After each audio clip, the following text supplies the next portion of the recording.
Howdy folks! I thought I would take a break from some of the boring and long videos that I've been doing on chemical analysis of rocks and minerals. And this is probably just as boring, but it'll be shorter at least. I thought I'd talk about how I store my rock and mineral specimens. Just to give you a caveat, I'm not a collector, so I'm not trying to actually keep these for display or anything like that. It's just kind of storage, keep them in order, and something cheap too. I don't have a lot of floor space and don't want to spend a bunch of money on some really nice cabinets. So basically what I'm doing right now, and also I'm not really endorsing this either, so if anybody out there has a much better idea or you know, another way to do it that's cheap and effective, please say so in the comments or make a video of your own and let us know about it. I'd like to see what other people are doing also. But what I'm doing is I ended up with a whole bunch of these boxes. These are from some LED lights that I put all over the house. So I got a whole bunch of these things. I probably have 3 cases and then some. So there's 6 per case. So I have at least 20 of these boxes around here. So what I did is I peeled off the labels, and I also have the big box I can store them in if I want to. I can get 6 in there. Like I said, I took the labels off, and what I did do is each one I make custom. For instance, this one has kind of a big hunk in it right now. I label the top of the box and the front of the front of the flap, so if they're stacked I can see what's in each box, which is kind of nice. Then what I do on the inside, because the inside is actually totally open, is I actually cut a whole bunch of corrugated strips that I keep on hand. I have them tucked under the bench here, and I just cut out strips for whatever size that I want. So the first thing I do is I just put in a strip on each side to protect the flap from hitting any of the rock specimens, and I hot glue it in with a hot glue gun. And I put the hot glue in, stick it in there, burn my fingers, but you know, get it stuck in there. And then I start making little compartments for whatever I want. And you know, I don't have much in this one, so I have them labeled at the top.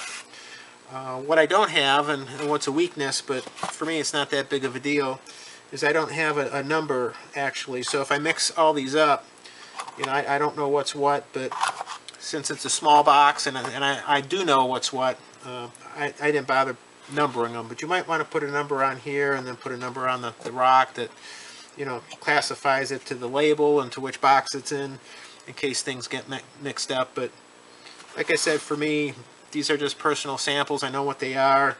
I don't expect these to get passed on to a museum or, you know, anybody else that would be of any interest. And if they can't figure out what's in there, too bad. So anyways, well, that's what I've been kind of doing. I'll show you a couple more here. It's kind of like a pizza box almost.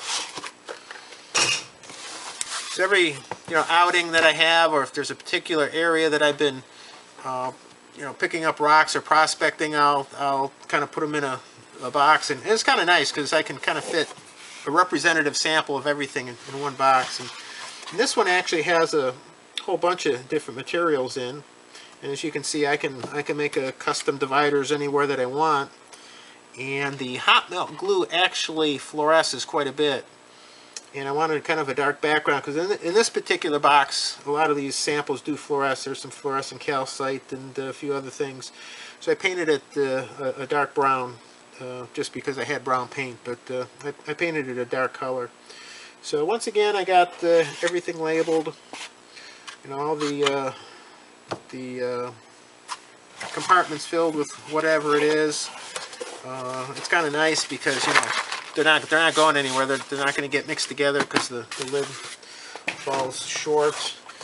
And once again, I said I'm not doing this for display, but I can put other things in here too. You know, as you notice, I have some little containers for smaller specimens to keep them together. This one I happen to have a little kind of display type box only because it was easier to you know, keep the samples out if I want to look at them or show somebody. Some of them I have a whole bunch of a sample, And I put some, you know, kind of more indicative samples on top that I want to keep out, and I just glued them on this poster board, and I can, you know, put them on top, and if I want more of them, you know, there's a whole bunch of stuff underneath. So anyways, that's what I did. It was free. It's pretty compact and pretty effective for what I'm doing, which is good. Once again, like I said, I'm not endorsing this, and there's a bunch of other boxes. I think I saved a box for a laptop that's a big one. It's you know, about you know, however big the box is for a laptop, about so long and this wide. And I could really put a lot of dividers in there, and if I go to a collection site that has a lot of different samples, I can actually you know, organize them in all in one box, which is good. So anyways, that's what I do. If anybody has some better suggestions or other suggestions that might work, I'd like to hear it, because I'm going to run out of these boxes eventually. But oh yeah, I'll show you too. These are kind of, you know, smaller size that I want to keep, and you know, I don't want to keep a whole bunch of stuff hanging about. So I fit what I can or what I want or what I can in the small box, and then I get rid of the rest. I do have some larger samples, but I'll show you what I do with those. I just have them on a shelf here, so there's nothing fancy with that. These are old ammo crates actually, and these I'm just labeling with a paper label that's glued on there with what they are. And a lot of these samples I'm actually going to probably get rid of, but you know, the ones I want to keep, I'm going to get all labeled and just keep them out in a, you know, shelf sort of situation. So once again, if anybody has any better ideas, let me know. Other than that, thanks for watching the video, and happy collecting and rockin' mineral storage. Catch you later.